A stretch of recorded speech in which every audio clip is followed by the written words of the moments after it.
नमस्कार मंडळी, कसे आहात तुम्ही सगळे? आय होप तुम्ही सगळे चांगले असाल. तर सुंदर दिवसाची सुंदर अशी सकाळ झालेली आहे. आज मी खूप लवकर उठले होते.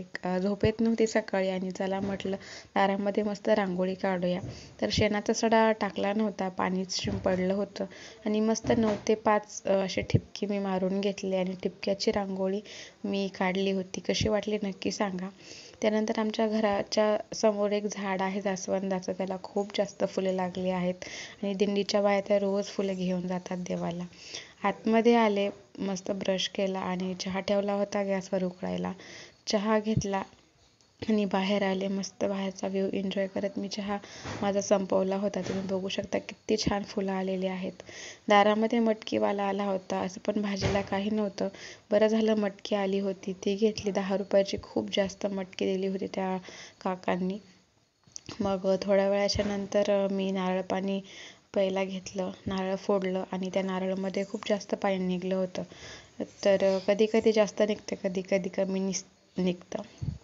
पण हे पाणी ऑलमोस्ट तांब्याभर होतं आणि चवीला पण खूप छान, अगदी गोड गोड होतं. तर मी हे पाणी पिलं होतं आणि माझ्या भावाने त्याच्यामधली मलई खाल्ली होती.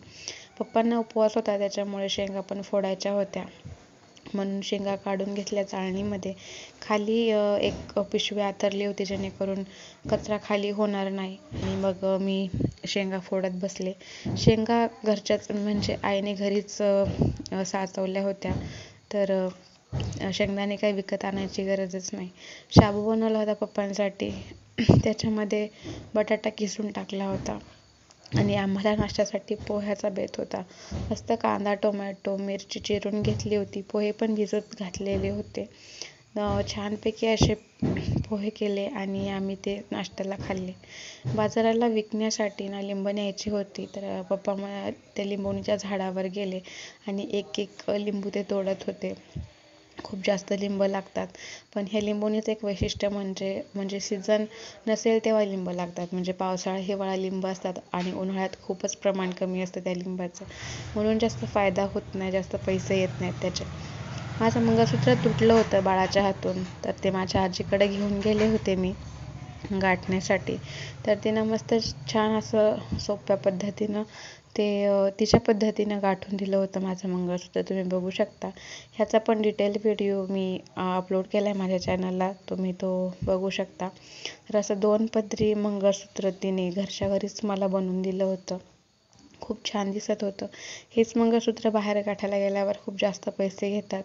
तर ही गाठण्याची पद्धत तुम्हाला कशी वाटली तेही मला कमेंट बॉक्समध्ये सांगायला विसरू नका. तर दुपार झाली होती आणि बाहेर काय वाजत होतं म्हणून बघायला गेले तर खूप जास्त मेंढ्या आज घरासमोरून जात होत्या. खूप दिवसांनी मी एवढ्या जवळून मेंढ्या बघत होते आणि खरंच खूप छान वाटलं त्यांना बघून. माझ्या भावाने बाहेरून येताना चिंच आणल्या होत्या, त्याला कोणीतरी दिल्या होत्या त्या, तर तो घरी घेऊन आला. तर मस्त उद्या चिंचची कढी करणार आहे. दुपारी बाळ झोपलं होतं. डेकोरेशन करून मला फोटोशूट करायचं होतं. तर बाहेरचं जे झाड आहे जास्वंदाचं, त्याचे पानं, फुलं आणि कळ्या घेऊन मी हे डेकोरेशन तयार केलं होतं. अगदी सिंपल सोबर आणि ह्याच्यात काही क्रिएटिव्ह, थोडा मी हे क्रिएटिव्हच करण्याचा प्रयत्न केला आहे. खूप सोप्या पद्धतीने हे बनवलं होतं आणि छान असे फोटोज काढले होते.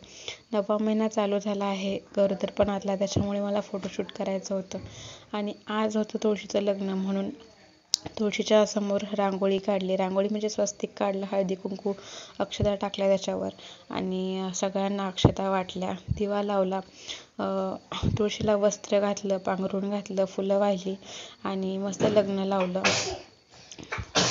तुळशीचं लग्न लागल्याच्या नंतर माझ्या भावाने फटाके वाजवायला सुरुवात केली. दिवाळीचे काही फटाके तुळशीच्या लग्नासाठी जपून ठेवले होते आणि आता तुळशीचं लग्न झालं की फटाक्याचं काम संपतं, म्हणून होते तेवढे फटाके आज आम्ही फोडले होते. तर खूप छान एक्सपिरियन्स होता तुळशीच्या लग्नाचा. तुळशी विवाहानिमित्त माझ्या आईने स्पेशल असं पुरी भाजी बनवायचा बेत केला होता. तर बटाटे शिजवून ठेवले होते, मी सोलून दिले आणि मस्तपैकी पुऱ्या लाडू बनवले होते. चवीला अगदी छान झाले होते. त्याचबरोबर चपात्या देखील बनवल्या होत्या.